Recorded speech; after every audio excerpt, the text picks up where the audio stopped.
I want to share with you how I'm thinking about talking to my kids about the school shooting that happened in Georgia. And while I'm sad and heartbroken, I'm also feeling grounded. And so I want to share that grounding with you. And what I mean by that is I feel pretty secure right now. I don't feel anxious. I don't feel,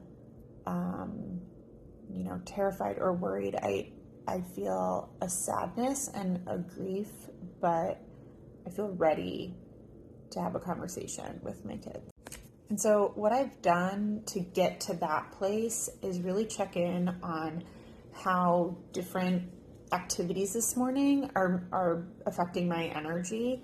I'm not watching the news and I'm not doing a lot of scrolling on social media. So I'm telling myself what is true. I'm really anchoring myself in the present moment, as opposed to kind of letting my mind wander to the what ifs. Whatever you can do to really be present and to acknowledge what's true in the present moment. You're safe. Your kids are safe. You're here. Your kids are here. I'm also preparing to just hold a lot of space, particularly with my 9-year-old daughter. So I'm preparing to give a lot of space for her to just talk and for me to listen, and then for me to ask questions so that she keeps talking. And those questions could be things like, and what do you think about that? How do you feel about that?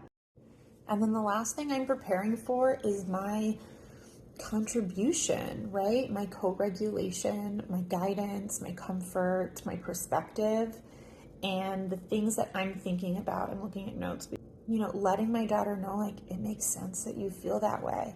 Everything you're feeling makes so much sense to me. I remember feeling those sorts of ways too when I was in school. Letting her know, like, bad things do happen in the world. We know this. Helping her to be really present in the moment, right? So drawing out in her, like, let's think about what's true. Let's think about what we know right now so that we allow our brains and we practice getting our brains to not go to, scary places or places in our mind where we're thinking of things that haven't happened and may never happen. Also grounding her in what's true in her preparedness.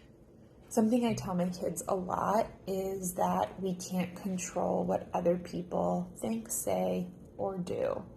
And that can be a hard thing to grapple with, especially as our kids get older and start to learn that people hurt people and they could be, potentially, or they could imagine themselves being in a situation where they're being hurt by someone. Shielding our children from the world isn't the answer. And helping them to live in our safety and in our nest and in our, sort of like home of love and comfort and support is what is going to get them through stressful, hard, and anxious times. Reassuring them or talking to them about how we can live fully and lead with love and live bravely, and that we're there to do it with them and to show them the way. The way that I talk to my kids and the words that come out in our relationship, it's not going to sound the same as the way you speak to them or the way that your family communicates, and that's okay. If any of my words speak to you, feel free to borrow them. If they don't borrow them.